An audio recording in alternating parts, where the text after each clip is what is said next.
teman-teman, kenalin saya Anita dengan NIM 88842400003 kelas 2B dari Keperawatan Untirta. Hari ini kita bakal jalan-jalan sebentar nih ke dalam tubuh kita, tepatnya ke sistem pernafasan. Yuk lihat bagaimana paru-paru bekerja dan apa yang terjadi kalau sistem keuangan ini terganggu. Let's go! Sistem pernafasan kita itu bekerja sebagai jalur perjalanan udara yang sangat teratur. Mulai dari hidung sampai oksigen masuk ke dalam darah. Alurnya itu mulai dari hidung. Jadi ketika kita menarik nafas atau disebut inspirasi, udara pertama kali masuk lewat hidung. Bulu hidung menyaring debu besar dan mukosa hidung yang menghangatkan serta melembabkan udara. Selanjutnya, udara bergerak ke faring, tempat udara dan makanan itu bertemu.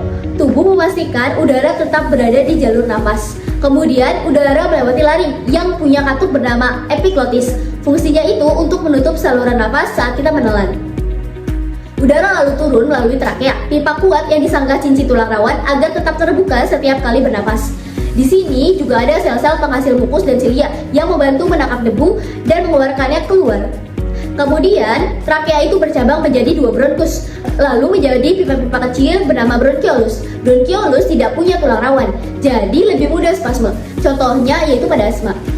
Keduanya itu bertugas mengantarkan udara secara merata ke seluruh bagian paru. Di ujung bronkiolus terdapat alveoli, kantong udara kecil dan tipis yang dikelilingi kapiler darah. Disinilah difusi, yaitu perpindahan gas karena perbedaan konsentrasi oksigen yang berpindah dari alveoli ke dalam darah. Kemudian karbon dioksida berpindah dari darah ke alveoli untuk dikeluarkan. Proses ini itu berlangsung sangat cepat. Seluruh perjalanan tadi terjadi karena kerja diafragma, otot utama sistem pernafasan. Jadi saat inspirasi, diafragma itu turun, rongga dada membesar, udara masuk. Saat ekspirasi, diafragma itu naik, udara keluar membawa CO2. Kita sudah tahu nih, normalnya sistem pernafasan itu bekerja. Tapi kalau tidak normal, pastinya akan ada gangguan dong. Yuk kita lihat bareng apa yang sebenarnya terjadi dalam tubuh kita jika sistem pernafasan itu terganggu. Tapi teman-teman, kita harus tahu nih terlebih dahulu terkait dengan nilai nafas normal atau respiratory rate. Kalau bayi, itu RR-nya adalah 30-60 kali per menit. Kalau anak 20-30 kali per menit, dewasa 16-20 kali per menit, serta lansia 14-16 kali per menit. Nah, sekarang kita masuk ke gangguan sistem pernafasan yang pertama, yaitu ada efusi pleura. Jadi efusi pleura itu terjadi ketika cairan berlebih menumpuk di ruang pleura, yaitu ruang tipis antara pleura visceral atau selaput paru dan pleura parietal atau dinding dada. Normalnya ruang ini tuh hanya berisi sedikit cairan, yaitu hanya punya kurang lebih sekitar 10-20 ml cairan untuk melincirkan pergerakan paru saat bernafas. Ketika cairan itu meningkat, paru itu akan tertekan dari luar. Akibatnya paru tidak bisa mengembang penuh saat respirasi. Volume udara masuk berkurang dan udara sulit untuk mencapai alveoli. Secara fisiologis, tekanan itu membuat inspirasi menurun, terganggu karena paru tidak dapat membuka maksimal. Kemudian pertukaran gas O2 dan CO2 itu menurun karena udara yang masuk itu lebih sedikit. Dan diafragma itu bekerja lebih keras tetapi tidak efektif karena ruang paru itu terhambat dan muncullah sesak. Efusi pleura etiologinya itu bisa dari beberapa hal. Misalnya pada gagal jantung, tekanan pembuluh paru itu naik, cairan terdorong ke pleura. Kemudian kalau misalkan pada pneumonia atau TB, pleura itu meradang dan menjadi bocor. Kalau misalkan pada kanker paru, saluran limfu pleura itu tersumbat dan akhirnya cairan itu tidak bisa diserap. Nah, untuk memastikan efusi pleura itu dilakukan pemeriksaan diagnostik seperti pemeriksaan fisik, biasanya itu suara nafasnya menurun. Kemudian ada ultrasound, USG toraks yang tampak area putih atau opasitas. Kemudian ada CT scan dan ada torakosintesis, diagnosis untuk melihat karakter cairan. Komplikasi efusi pleura yaitu ada atelektasis atau paru ngepis, kemudian ada emphysema atau cairan bernanah, terus ada fibrosis pleura atau penebalan dan pengerasan pleura, dan ada gagal nafas. Nah teman-teman, biasanya pasien dengan efusi pleura itu akan menunjukkan beberapa gejala seperti sesak, napas cepat, suara napas menurun, dada terasa berat.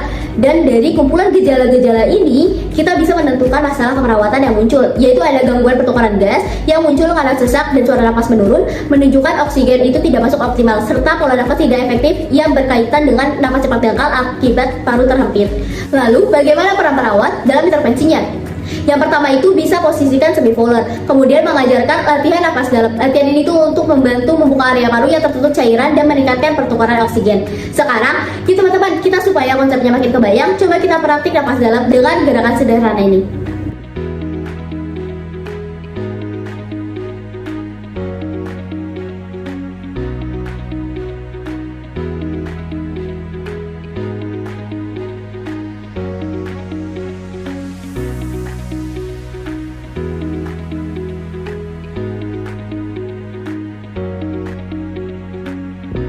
Untuk intervensi selanjutnya yaitu memantau tanda-tanda sesak, memberikan oksigen bila diperlukan, dan mendampingi saat dilakukannya torakosintesis. Selanjutnya, kita ke gangguan sistem pernafasan yang kedua dengan infeksi yang mengenai alveoli. Kantong udara kecil, tempat oksigen masuk dan karbon dioksida itu keluar, yaitu pneumonia. Kalau infusi pleura itu menekan paru dari luar, nah pneumonia ini menyerang dari dalam. Pada kondisi normal, alveoli harus bersih dan berisi udara. Tapi pada pneumonia, alveoli itu justru terisi cairan radang dan juga dahak sehingga udara sulit masuk dan pasien mulai sesak. Secara fisiologis, alveoli yang penuh cairan itu membuat ventilasi menurun, pertukaran oksigen terganggu, dan tubuh merespon dengan amat cepat. Nah, kalau misalkan pemeriksaan fisik pada pneumonia itu biasanya menemukan kaki basah, kemudian diperkuat dengan fotoronsen dada infiltrat. Nah, pemeriksaan darah dan kultur dahak untuk menentukan kuman. Secara klinis, pasien pneumonia itu biasanya mengalami demam atau hipertemi, kaki basah, batuk berdahak, napas cepat, dan sesak. Dari gejala ini, ada dua masalah keperawatan, yaitu ada bersihan jalan napas tidak efektif karena sekret menumpuk dan hipertemi karena infeksi memicu peningkatan suhu tubuh. Komplikasi pneumonia misalnya ada sepsis, emphysema, gagal nafas, kemudian ada ARDS atau Acute Respiratory Distress Syndrome, dan juga ada pneumotoraks. Lalu, apa yang bisa dilakukan perawat secara nyata?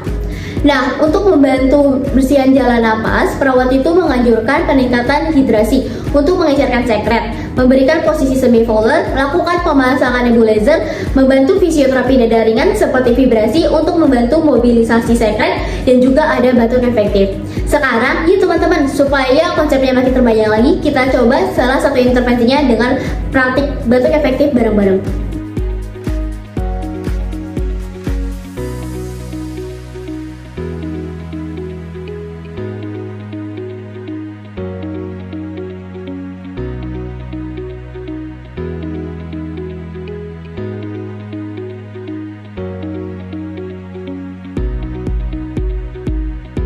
Untuk intervensi hipertemi, perawat memantau suhu, memberikan kompres hangat, memberikan asupan cairan, dan mendukung pemberian antibiotik atau antibiotik. Jadi teman-teman, sistem pernafasan itu bekerja tanpa henti untuk menjaga kita agar tetap hidup. Mulai dari hidung, bronkus, sampai alveoli, setiap bagian itu punya peran penting. Infusi pleura dan pneumonia itu adalah contoh gangguan yang bisa bikin tubuh langsung kewalahan. Nah, tugas kita yaitu untuk merawat paru-paru, hindari rokok, jaga kebersihan, dan jangan abaikan gejala sesak atau demam. Saya Anita, terima kasih sudah ikut belajar bareng. Sampai ketemu di video edukasi selanjutnya. Stay healthy dan keep breathing well. Bye-bye.